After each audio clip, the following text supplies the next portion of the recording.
Olá, meus amigos, eu sou o professor Rodrigo Murad, sou criminólogo, humanista, defensor público do estado de Minas Gerais. Muitos de vocês já me conhecem, aqueles que não me conhecem, sigam-nos aqui no canal Senhor Criminologia, no meu Instagram, professor Rodrigo Murad. Estaremos aí, eu ao lado aí do professor Lélio, que foi um dos grandes mentores da criminologia. Na minha vida, eu tive o privilégio de aprender criminologia com ele e hoje eu trago para vocês um assunto polêmico. Essa semana nós tivemos a triste notícia de que um dos membros do secretariado do governo usou uma das falas inseridas em um discurso do ministro da propaganda nazista, Joseph Goebbels. Essa frase ela foi utilizada num contexto totalitário, lembrando que o nacionalsocialismo ele se valeu de tudo aquilo que o totalitarismo pôde se valer, e foi um movimento muito pujante, marcante na vida e talvez na história da humanidade. O Holocausto, a Shoah, como dizem as vítimas dele, os judeus, a Shoah, o Holocausto, ele trouxe uma quebra de um paradigma e através dele nós criamos um direito penal humanitário, através disso surgem os direitos humanos no mundo. Eu digo para os senhores que a Segunda Guerra Mundial ela trouxe inúmeras novidades, ela fez com que tanto em outros campos, em outras ciências, nós tivemos um estudo exacerbado, descobrimento de novidades, mas também no ramo do direito, das ciências sociais, da sociologia, da criminologia, do direito penal, surgem discussões. A partir dessas discussões se desenvolveu uma teoria muito garantidora dos direitos humanos, muito garantidora dos direitos fundamentais e criadora de um denominado funcionalismo, nas palavras do professor Eugênio Raul Zaffaroni, um funcionalismo de contenção do poder punitivo, onde o direito penal deve ser estudado como o limite dado ao cidadão e ao limite que o cidadão se vale para ser processado. Ou seja, nós tínhamos um viés de que o direito penal era o direito de punir do Estado. E a partir de uma estrutura funcionalista que busca entender qual é a função do direito penal, o professor Zaffaroni entende que a função do direito penal é conter o exercício do poder punitivo, é conter o exercício do Estado na persecução penal, na criminalização, na estigmatização dos indivíduos. Então, o direito penal, e aí nós devemos ler que o processo penal, ele passa mais a ser um direito dado ao cidadão para se insurgir contra as eventuais arbitrariedades que o Estado pode utilizar contra ele.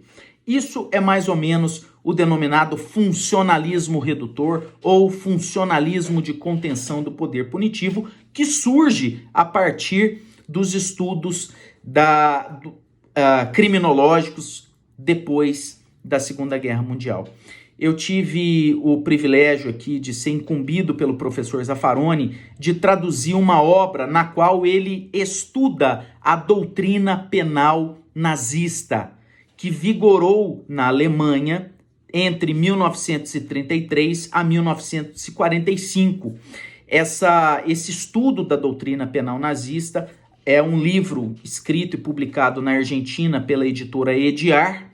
Ele, inclusive, lá tem uma capa vermelha e bem simbólica do que seria o totalitarismo existente. E aqui no Brasil, a editora Tirán Loblan, ele publicou com alguns comentários meus e com a minha tradução, a obra do professor Zaffaroni, Doutrina Penal Nazista, a Dogmática Penal Alemã, entre os anos de 1933 a 1945, está disponível na página da editora, para compra, na Amazon, onde vocês bem quiserem. Esse livro é muito recente, é do ano passado, inclusive eu tive o privilégio de apresentar ele durante os trabalhos do último Seminário Internacional do Instituto Brasileiro de Ciências Criminais, onde a editora Tiran teve recorde de venda desses livros. Bom, o que nós podemos falar sobre essa questão do nacionalsocialismo?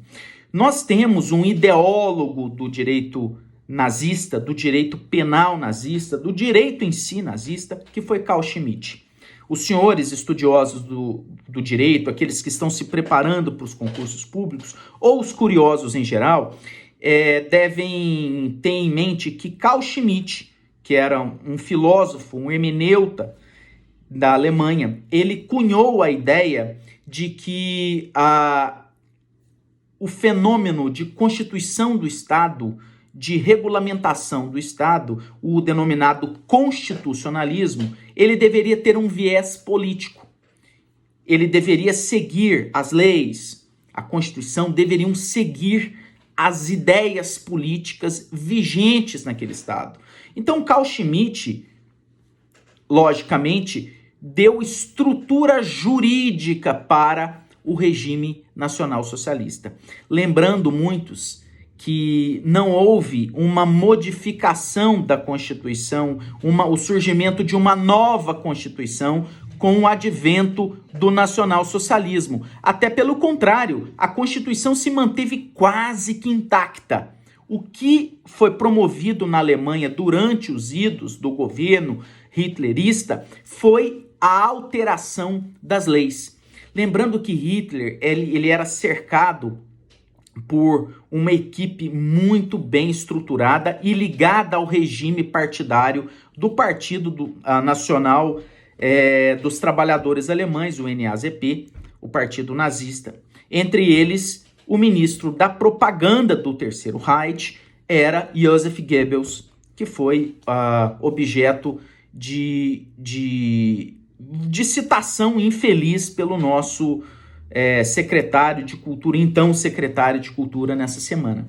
Ao lado de Goebbels, nós tínhamos Martin Bormann, que era o secretário particular do Hitler, era ele quem programava todos os eventos, era ele quem estava ladeando Hitler o tempo todo na sua vida pessoal. Nós tínhamos aí, entre os mais próximos, Heinrich Himmler, que era o diretor, o líder da polícia do nazismo, da SS, a polícia especial, o exército especial do Führer, do líder nazista Adolf Hitler.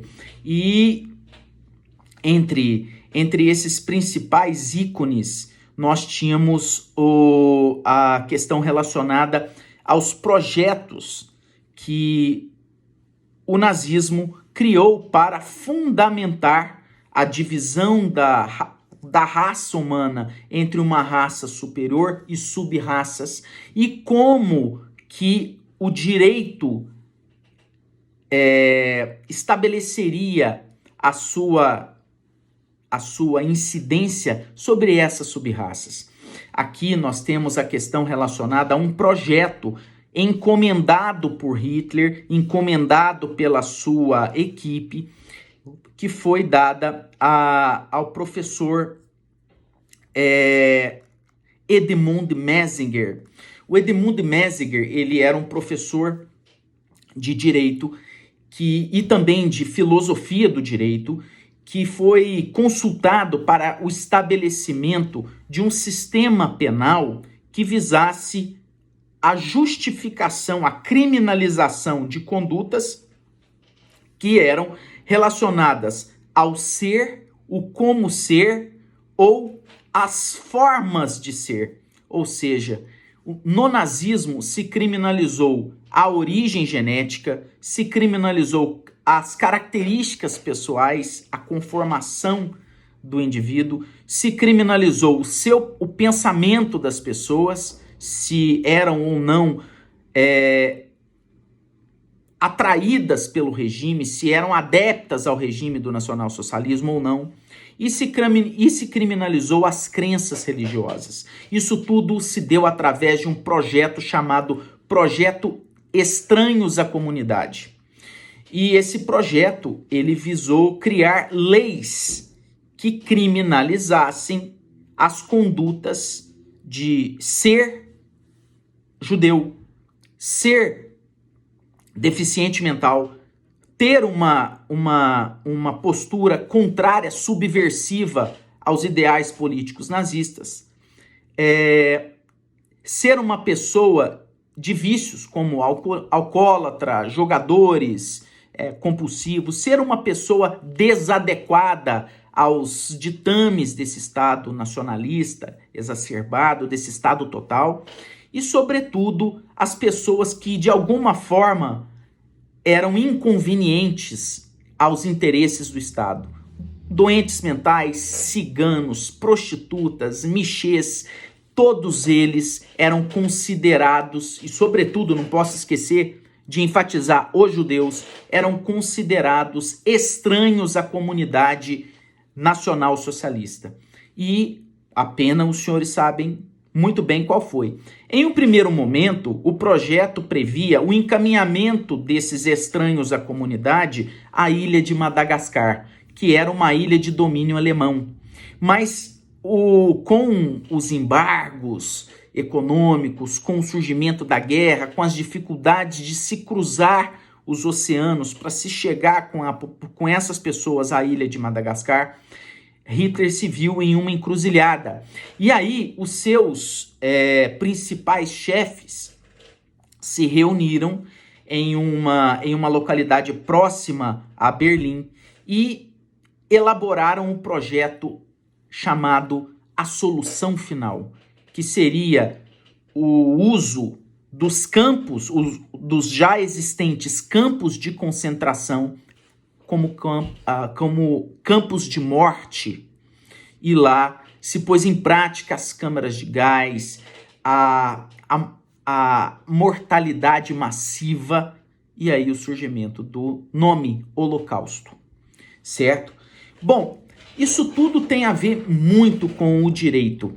Tardiamente, essa vivência, lamentavelmente, chega ao Brasil. Só para trazer aqui para os senhores um exemplo. O nazismo, os fenômenos totalitários, englobando aí o fascismo, ele é muito estudado em países vizinhos ao nosso. O professor Zaffaroni, inclusive, tratou de traduzir obras que justificavam os ideais nazistas, justamente para fazer com que houvesse uma reflexão sobre os absurdos que foram discutidos em matéria de filosofia, sociologia e direito na época do regime nazista. Por exemplo, há uma obra em que ele é diretor, que foi a obra de Karl Bidin e Alfred Huth, chamada A Licença para a Aniquilação da Vida Sem Valor, aonde esses dois professores fundamentam o que justificaria matar pessoas doentes mentais, pessoas deficientes físicas, portadores de necessidades especiais. Lá na Argentina, essa obra é publicada e é muito bem vendida aqui pela editora Ediar. Nós aqui no Brasil passamos a estudar esses fenômenos tardiamente. Eu sou aluno do curso de doutorado da Universidade de Buenos Aires e tenho um pouco de mais acesso a essas discussões. Eu fui ter contato com essas obras que fundamentaram esses regimes totalitários, odiosos na Alemanha, um pouco mais tarde, quando eu fui estudar meu doutorado. Aqui no Brasil é difícil você achar esse material, mas nós temos, graças a Deus, obras muito boas, inclusive que trazem para nós mandamentos, alertas. Olha, o fascismo está vindo por aí. Não estou dizendo aqui um encontro eminentemente acadêmico. Eu sou um criminólogo, eu não sou político. Eu estudo os fenômenos relacionados à criminologia no mundo, em qualquer lugar. Mas, em razão desse viés, dessa utilização totalmente descabida e infeliz, inclusive justificada nos termos pelo próprio presidente da República, sobre o que foi dito pelo secretário de Cultura, que praticamente parafraseou o ministro da propaganda nazista, Joseph Goebbels, nós temos muito a estudar a respeito do nacionalsocialismo. Eu até recomendo a leitura do denominado Holocausto Brasileiro, elaborado pela professora Cláudia Arbex, aonde ela demonstra que nós tivemos um holocausto com relação aos nossos doentes mentais, sobretudo no nosocômio, no sanatório da cidade mineira de Barbacena, cidade lá próxima à minha região. Eu sou mineiro, sou nascido em Lambari e sempre soube desse fato, mas nunca antes estudado dessa forma. Bom, senhores, o que eu trago para vocês é que no regime nacional socialista foi criado, inclusive, um denominado Tribunal do Povo. Esse Tribunal do Povo era um tribunal eminentemente político. Ele julgava os crimes contra o nacionalsocialismo, contra o regime de ideais nacionalsocialistas. Esse Tribunal do Povo, inicialmente ele foi presidido por Hans Frank, que logo ele foi alçado a ministro da Justiça do Terceiro Reich. Entre as principais manifestações do denominado Tribunal do Povo, que foi criado para a caça, o julgamento, a inquisição daqueles que eram contrários ao regime nacional-socialista, nós temos aí a figura de um juiz que foi ascendendo dentro do Partido Nacional Socialista e foi ocupar o cargo do então juiz que presidiu esse Tribunal do Povo, o denominado Volksgerichtshof, que era o Tribunal do Povo alemão, Hans Frank, que foi alçado a ministro da Justiça, e quem o substituiu foi um juiz polêmico, o Roland Freisler. Ele era, como dito, um juiz polêmico. Ele gostava de escarnecer dos acusados, xingar os acusados, demonstrar ódio para com os acusados. Um juiz totalmente, então, despido dessa imparcialidade. Ele era totalmente parcial. Em suas sentenças, ele chegava a escarnecer, a cuspir, a se manifestar de forma muito apaixonada pelos valores do nacionalsocialismo. Nós temos aí um caso até que levou o julgamento de um dos homens que tentaram matar o Hitler através de um atentado, o coronel reformado Klaus von Stauffenberg, que protagonizou o filme Operação Valquíria, que era o nome da operação que a própria cúpula do exército do nacionalsocialista tinha caso houvesse a morte do Führer. Eles haviam um plano B, onde alguém assumiria o poder do Terceiro Reich. Então vejam vocês que nós tivemos toda uma gama de situações relacionadas a esse fenômeno. O professor Zaffaroni, nessa obra que eu trago para vocês, Doutrina Penal Nazista, a Dogmática Penal Alemã, entre os idos de 1933 a 1945, ele trata de estudar exatamente essas questões. Ele estuda a fundamentação legal, o que deu estrutura jurídica ao regime nacional-socialista. E ele traz sempre a história e a crítica a esse fenômeno histórico. Nós não podemos perder de vista que é necessário nós estudarmos os fatos históricos para aprender com eles e evitar o reavivamento dessas discussões. É como se nós jogarmos uma pá de cal sobre tudo aquilo que outrora foi importante como fato histórico, mas nefasto para a humanidade. Então, aqui o professor Zaffaroni trata das questões relacionadas a um machismo exacerbado, antissemitismo, a criação de uma comunidade popular, o Estado e a organização nazista do Estado, um Reich de 1000 anos, como já dizia, profetizava Adolf Hitler e seus principais ideólogos do nacionalsocialismo, quem estava à volta dele, há um fato marcante que o professor Zaffaroni traz nessa obra que eu traduzi, que é a confusão entre política e sistema penal. A política estaria atrelada a um sistema punitivo, porque sem um sistema punitivo que servisse a esses ideais, o Estado Nacional Socialista não se fortaleceria e não existiria da forma como ele foi idealizado. Aí, as histórias relacionadas aos ideólogos, os juristas dessa época, como Bidin, Nicolai, o professor Zaffaroni trata também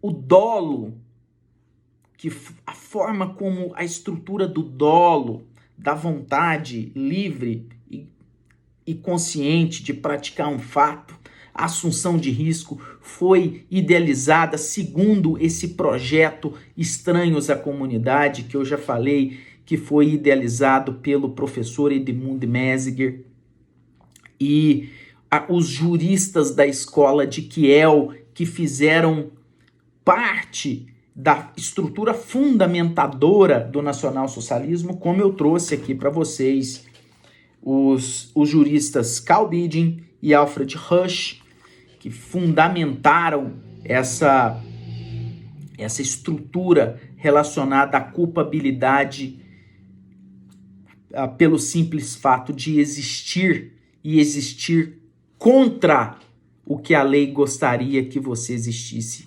contra aquilo que a lei gostaria que você fosse, contra aquilo que a lei nazista gostaria que você tivesse nascido, contra aquilo que a lei nazista queria que você idealizasse, profetizasse como religião. Aqui nós temos as reflexões de uma dogmática penal e um sistema político intrinsecamente relacionados, embrincados em uma única diretriz: o fortalecimento desses ideais, a aniquilação dos indesejados e que fossem contra esses ideais, e a estabilização, a criação de uma raça superior, uma raça que fosse oriunda lá dos deuses germânicos como Odin e Thor, que eles fundamentaram, os super-arianos, que foram os fundamentadores desse regime. Bom, o professor Zaffaroni estuda criticamente essa doutrina penal, traz para nós o estudo desses fatos históricos, dessa doutrina penal, evidentemente, sob uma crítica de alguns atos que vêm sendo praticados por justiças de países latino-americanos, europeus, norte-americanos. Então fica aqui uma dica do professor Rodrigo, que está aqui com vocês sempre, de que o nacionalsocialismo ele não deve ser esquecido, ele não deve ser, como diz o professor Zaffaroni, ele não deve ser olvidado, ele não deve ser esquecido, ele deve ser estudado, mas com a responsabilidade de que o que passou, o fato histórico, ele nos serviu como ensinamento. Então o nacionalsocialismo deve ser estudado como um ensinamento daquilo que nós jamais devemos praticar em matéria de direito penal.